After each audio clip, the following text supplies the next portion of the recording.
Hey guys, today we're going to talk about the three basic questions of economics. And I think you're going to see that we talked about them a little bit in our survivor economics, that these were questions you guys had to decide as an island. The three economic questions that each type of economy must answer are the three basic questions of economics. And the way that a government decides to answer these questions determines the type of economy that the government has. And one point I really want to make right now is that the type of government and the type of economy are not the same. Sometimes we talk about a communist government, but that's actually an incorrect term because communism is a type of economy. It is not a type of government. So oftentimes you'll have a dictatorship with a communist economy. And in our country, we have a democracy as our government with a free market, well, you'll see, not exactly a free market, but close to a free market economy.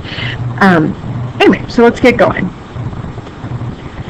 The first basic economic question is what to produce. What are we going to make? We don't have all the resources in the world. We don't have all the time in the world. So we have to make some choices, and we're going to have to choose what to produce. In a free market economy, supply and demand dictate what will be produced. If there is a low supply and a high demand for something, then the market kind of dictates that we will produce more of that product. If there's a low demand and a high supply, then the market dictates that we'll produce less of that product. In a command economy, the central authority determines what will be produced. And most of the time the central authority is the government, not always, but most of the time it's the government, and they just decide without input from the people what will be produced. In a mixed economy, consumers still have the largest role in determining what will be produced, and that's called consumer sovereignty. And that means that consumer preferences determine what's produced. If people really want to have more running shoes are going to be produced. If people want to have more tennis rackets, they're going to produce more tennis rackets. If if a certain kind of jewelry goes out of style, then they're going to stop making that because there's not a consumer preference for that. And that's how we have consumer sovereignty in our economy. And in a traditional economy, custom dictates what will be produced. They just produce the same thing generation after generation because that's their tradition, that's their custom. So the Amish people mostly produce dairy products from their farms because that's their custom. They've done that for generations. They also make quilts. That's another thing that their custom dictates that they produce. The second basic economic question is who will produce it? Who's going to make the stuff? In a free market economy, economic decisions are made by individuals competing to earn profits. So we decide who's going to make the stuff based on who wants to make money, right? We're in a free market economy, which we're not exactly, but we'll talk more about that later.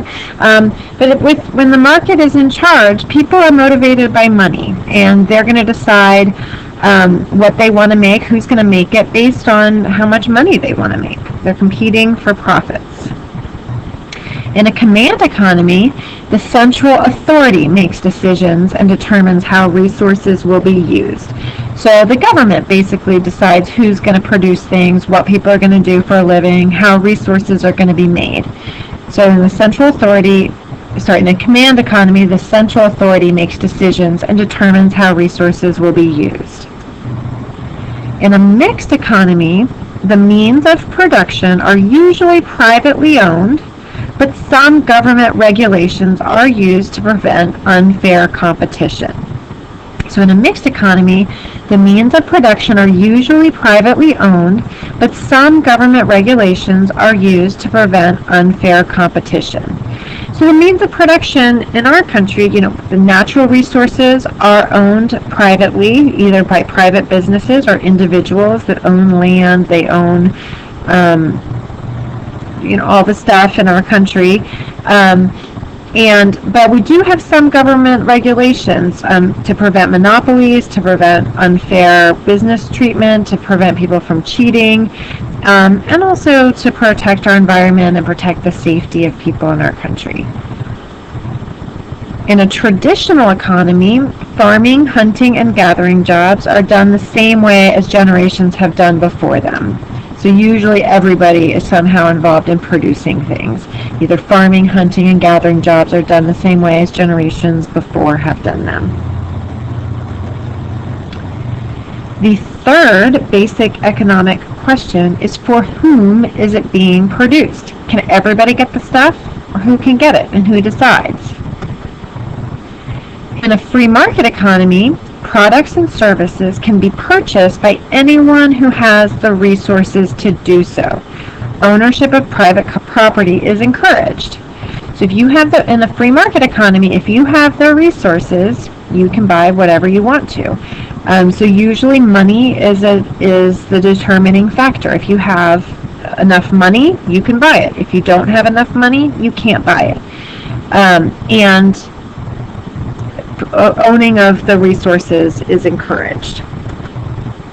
In a command economy, the government determines who receives goods and services. Consumers have very little individual economic freedom.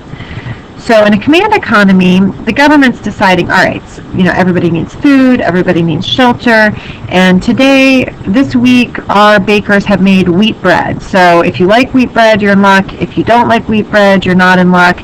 And every household will get 2 loaves of wheat bread. That's it. You have no choice.